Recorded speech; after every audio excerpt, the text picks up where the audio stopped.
Ready হয়ে গেল আমার লাউ পাতা দিয়ে চিংড়ি।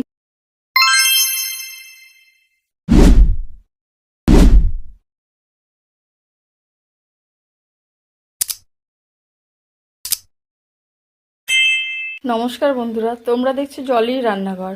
তা আজকে আমি রান্না করব হচ্ছে লাউ পাতা দিয়ে চিংড়ি ভাপা। তার জন্য নিয়ে নিয়েছি, এখানে দেখো চিংড়ি নিয়েছি, আর নিয়েছি কালো সর্ষে, সাদা সর্ষে, আর 1 চামচ পোস্ত, আর এখানে নিয়েছি হচ্ছে নারকেল কোড়া, আর এখানে নিয়েছি কাঁচা লঙ্কা। তো এটা আমি পোস্ত, সর্ষে, নারকেল, কাঁচা লঙ্কা, লবণ দিয়ে এটা আমি মিক্সিতে পেস্ট করে নেব। আর লাগবে হচ্ছে আমার লাউ পাতা। দেখো সর্ষে পোস্তটা আমি বেটে নিয়েছি।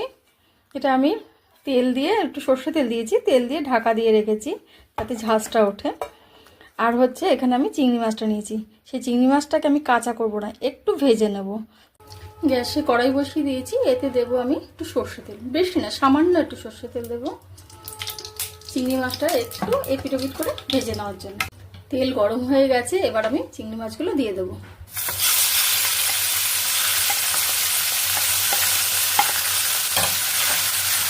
চিংড়ি মাছটা ভাজা হয়ে গেছে, এবার আমি এটাকে নামিয়ে নেব।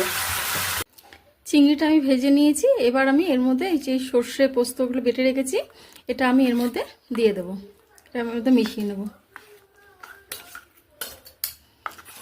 একে একে সব কিছু এর মধ্যে দিয়ে মেশাবো।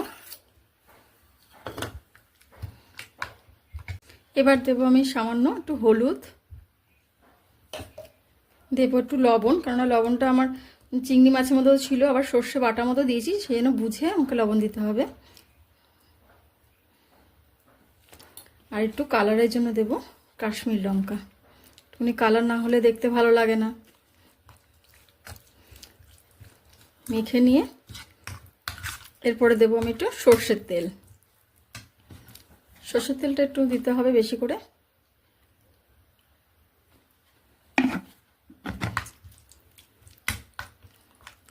আর দেবো আমি সামান্য একটু চিনি। যারা চিনি এর মধ্যে খাবে না তারা এটাকে স্কিপ করতে পারো। খুব সামান্য একটু চিনি দিলে একটু খেতে ভালো লাগে, নুন মিষ্টিটা ব্যালেন্স হবে। দেখলাম আমি একদম সামান্য একটু চিনি দিয়েছি। চলো এবার আমি লাউ পাতার মধ্যে পুরটা ভরবো। তা লাউ পাতাটা আমি কিভাবে পুরটা ভরছি সেটা তোমাদেরকে দেখাই। লাউ পাতার এই যে ডগাটা আছে এখান থেকে আমি কেটে নেব, এটা কেটে নিয়ে এর মধ্যে আমি পুর ভরবো। আমি এটা ছোট চিংড়ি দিয়ে করেছি, আমার কাছে ছোট চিংড়ি ছিল, আমি ছোট চিংড়ি দিয়ে করেছি। তোমাদের কাছে বড় চিংড়ি থাকলে তোমরা বড় চিংড়ি দিয়ে করতে পারো। দেখো এগুলি তো কলা পাতায় করাই যায়, কিন্তু লাউ পাতায় তো খাওয়া যায়, লাউ পাতা খাওয়া যায়, তাই ভাবলাম যে লাউ পাতায় করি। তবে হ্যাঁ, এটা আমি লাউ পাতায় করছি হচ্ছে, আমি একটা রিসেন্ট একটা বিয়ে বাড়িতে গেছিলাম, সেখানে দেখো কথা বলতে বলতে কিন্তু আমি এটাকে মোড়াচ্ছি। রিসেন্ট একটা বিয়ে বাড়িতে গেছিলাম, সেটা ওইখানে দেখলাম মেনুতে দেখছি এই লাউ পাতা চিংড়ি ভাপা। তা খেয়ে তো মন্দ লাগেনি, তা আমি ভাবলাম যে বাড়িতে একবার ট্রাই করে দেখা যাক। তা আমি বাড়িতে ট্রাই করেছি একবার, তা আমি আজকে আবার করছি, তা তোমাদের সঙ্গে আমি এটা শেয়ার করছি। চলো তোমাদেরকে আমি আরেকটাও করে দেখাচ্ছি।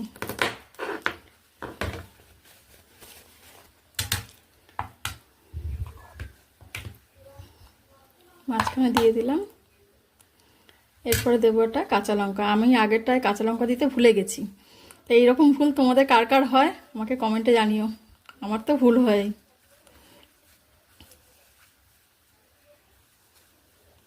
রেসিপিটা তোমাদের কেমন লাগছে কমেন্টে জানাতে ভুলো না কিন্তু। কলা পাতা যদি করতাম তাহলে কলা পাতা একটু আগুনে ছেঁকে নিতে হতো, লাউ পাতা তো এমনি নরমই পাতা, তার জন্য এর আর ছেঁকতে হবে না, এটা এমনি হয়ে যাবে। চলো তাহলে এটা আমি ভাপে বসিয়ে দিই। গ্যাসে কড়াই বসিয়ে দিয়েছি, কড়াইতে দিয়ে দিয়েছি জল, হাফ কড়াই জল দিয়েছি, তার মধ্যে একটা ঝাঁঝরি থালা বসিয়ে দিলাম।